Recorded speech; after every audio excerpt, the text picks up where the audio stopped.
আসসালামু আলাইকুম রহমতুল্লাহ। এই মুহূর্তে আছি আব্দুল মান্নান মেমোরিয়াল একাডেমির প্রাঙ্গণে। আগামীকালকে 21শে ফেব্রুয়ারি আন্তর্জাতিক মাতৃভাষা দিবস। এজন্য স্কুলের শিক্ষক শিক্ষিকাবৃন্দ সকলের যৌথ প্রচেষ্টায় আব্দুল মান্নানের শহীদ মিনারের প্রাঙ্গণটা সাজিয়েছে।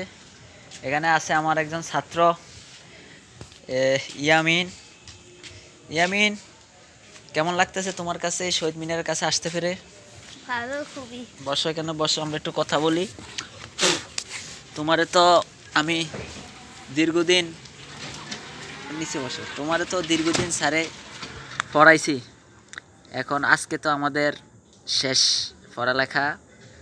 আমি আসলে আজকের মতো আনুষ্ঠানিকভাবে বিদায় নিছি। তো তোমার কাছে কেমন লাগতেছে? আমি জানি যে এতদিন তোমারে পড়াইলাম। খুবই ভালো। স্যারের কোন জিনিসটা তোমারে হাসায়?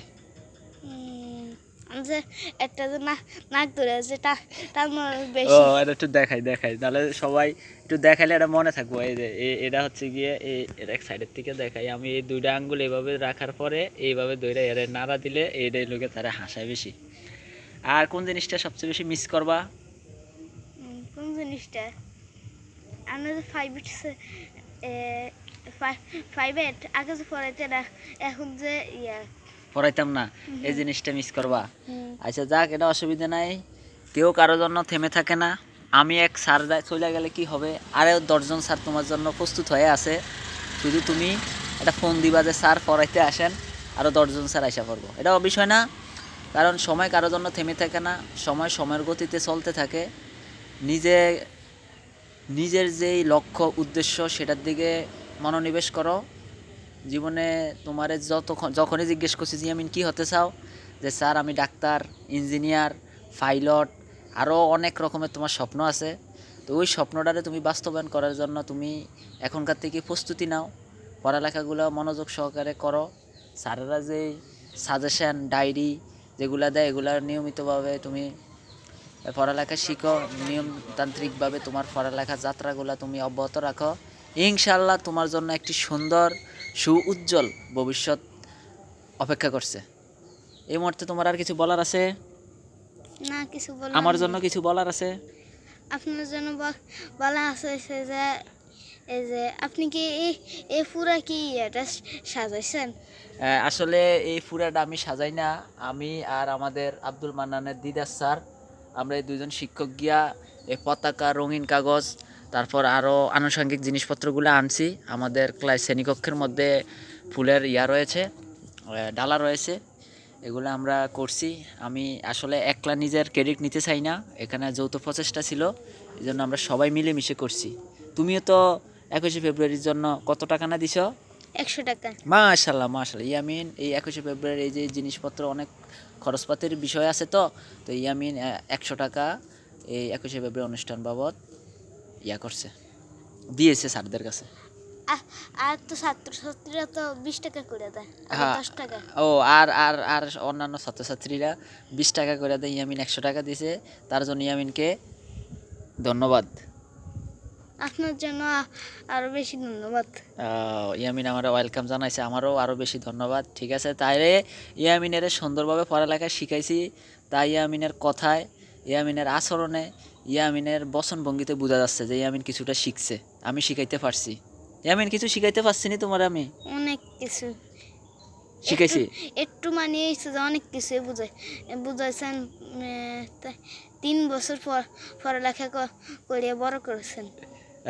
আসলে ইয়ামিনের সব মনে আছে। ইয়ামিন যখন ক্লাস ওয়ানে ইয়ামিন যখন ক্লাস ওয়ানে ছিল, তখনকার থেকে ইয়ামিনের টিউশন শিক্ষক আমি ছিলাম।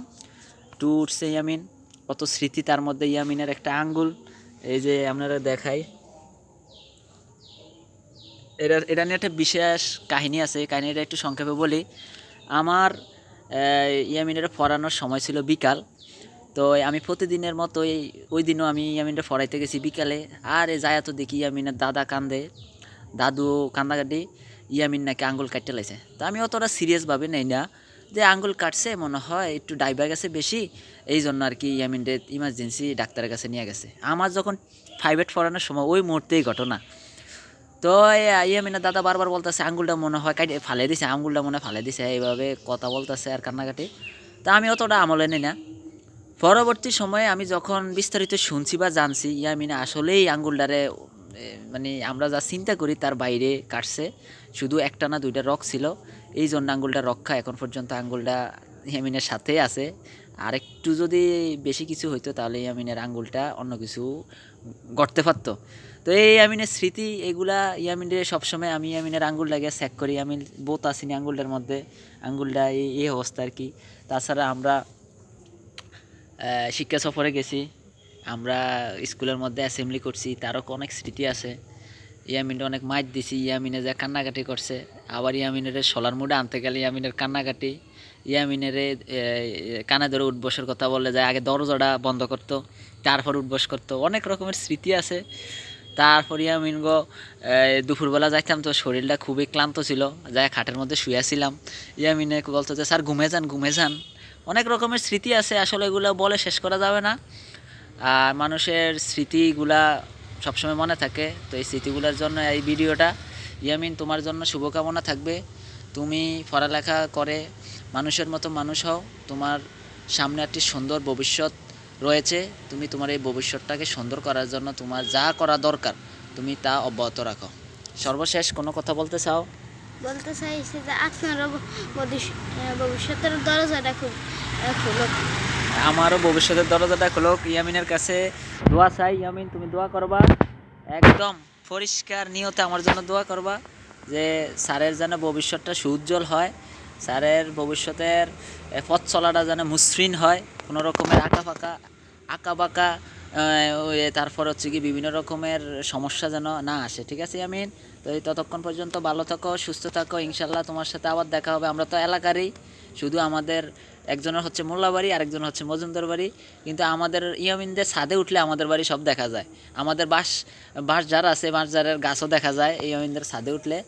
ইয়ামিন যদি আমার অন্তর থেকে ডাক দেয় আমি কিন্তু আসলেই শুনতে পাবো। তো ইয়ামিন, ভালো থাকো, সুস্থ থাকো, আল্লাহ হাফেজ। আপনার জন্য আল্লাহ হাফেজ।